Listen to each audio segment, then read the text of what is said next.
Hello दोस्तों, आज हमारे साथ फिर जुड़े हैं डॉक्टर पुष्पिंदर साहब।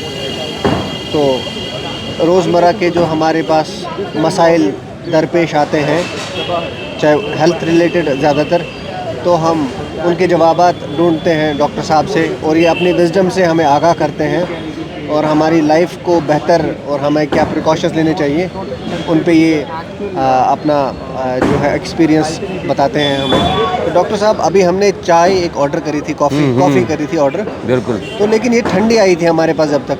तो जब हमने इनसे रिक्वेस्ट किया ठंडी है, ये वापस तो लेके गई कॉफ़ी, लेकिन उन्होंने सेम कॉफ़ी गर्म करके लाई। तो आप क्या कहते हैं, चाय और कॉफ़ी अगर इसको दोबारा से रीहीट करके पिए तो क्या ये सही है, या इसके कुछ हेल्थ हैज़ार्ड्स हैं या नुकसानात हैं कुछ? आप क्या कहते हैं इसमें? चाय और कॉफ़ी को जब आप दोबारा से गर्म करते हैं तो वो बर्बाद हो जाती है। सबसे पहले तो ये कहना चाहता हूँ।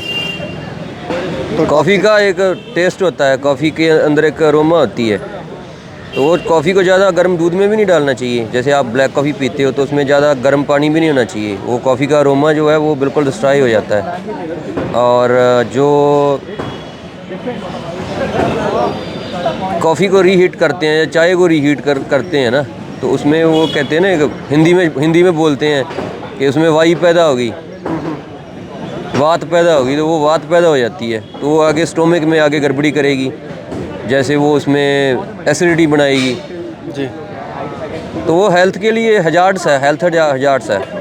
दूसरी, मैं यहाँ देख रहा हूँ कि लोग यहाँ चाय के पास सिगरेट पीते रहते हैं। मतलब मुझे तो चाय के अंदर दूध मिलाना भी सही नहीं लगता। जैसे हमारे पुराने राष्ट्रपति थे अब्दुल कलाम आज़ाद साहब, फर्स्ट एजुकेशन मिनिस्टर थे इंडिया के, तो उनसे किसी ने पूछा कि चाय के बारे में आप क्या बताना चाहते हैं, तो उन्होंने बोला था कि चाय बहुत कमाल की चीज़ है, लेकिन कुछ लोग इसमें दूध डालकर इसका जायका बर्बाद कर देते हैं।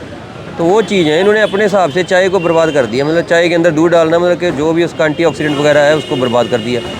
मतलब हेल्दी चीज़ को हम अनहेल्दी बना के कंज्यूम करते हैं। पैसा भी और हेल्थ भी, अपना टाइम भी, एनर्जी सब लगाते हैं। उधर मैंने अपने गाँव में देखा है, उधर लोग दूध में पत्ती डाल देते हैं, तो वो उनको हेल्दी लगती है, लेकिन वो बहुत ख़तरनाक होता है। और दूसरा ये है कि जैसे ब्लैक कॉफ़ी है, तो ब्लैक कॉफ़ी में अमेरिकनो पीते हैं तो उसमें दूध नहीं होता, तो वो हेल्थ के लिए काफ़ी अच्छी है वो। ठीक है, थैंक यू वेरी मच साहब, डॉक्टर साहब। तो डॉक्टर साहब ने हमें ये आज बताया कि हमें चाय या कॉफ़ी जो है इसको नेचुरली पीना चाहिए जैसे ये है। इसको ज़्यादा चीज़ें इसमें ऐड करके, खासकर मिल्क, और इसको गर्म करना फिर नहीं, आजकल तो और भी कॉफ़ी तगड़ी आ गई। जैसे एक मशरूम कॉफ़ी आई है, वो थोड़ा कॉस्टली प्रोडक्ट है, अभी इंडिया में वो पॉपुलर नहीं हुआ, लोगों को पता भी नहीं है जी। तो उसके काफ़ी फ़ायदे हैं मतलब। और दूसरी ये चीज़ है कि कोई भी कॉफ़ी हो चाहे उसको खाली पेट नहीं पीना चाहिए कभी भी। हाँ, वो बहुत गड़बड़ वाली चीज़ है, कभी खाली पेट नहीं पीना चाहिए।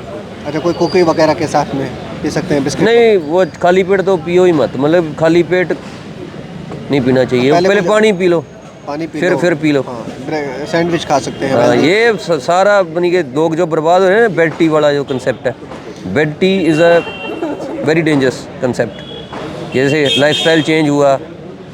Thank you very much doctor साहब, अपना एक्सपीरियंस शेयर करने के लिए। नहीं, ये कोई बड़ी विजडम की बातें नहीं है, ये बहुत नॉर्मल सी बातें हैं। चीज़ें, लेकिन लोग नहीं ध्यान देते हैं, और नतीजा ये होता है कि हमें हॉस्पिटल जाना पड़ता है और बड़े बड़े बिल्स आते हैं, और बाद में फिर हम इस चीज़ को रिवाइव भी नहीं कर सकते।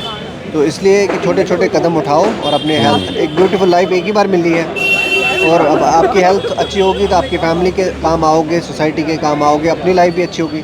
अगर आप छोटे छोटे कदम नहीं उठाएंगे तो आप दूसरों पे डिपेंडेंट हो जाएंगे, घर वालों पे जल्दी डिपेंडेंट हो जाएंगे, सोसाइटी के ऊपर डिपेंडेंट हो जाएंगे, गवर्नमेंट के लिए आप एक एसेट नहीं बल्कि एक लाइबिलिटी बनेंगे। तो try to be an asset.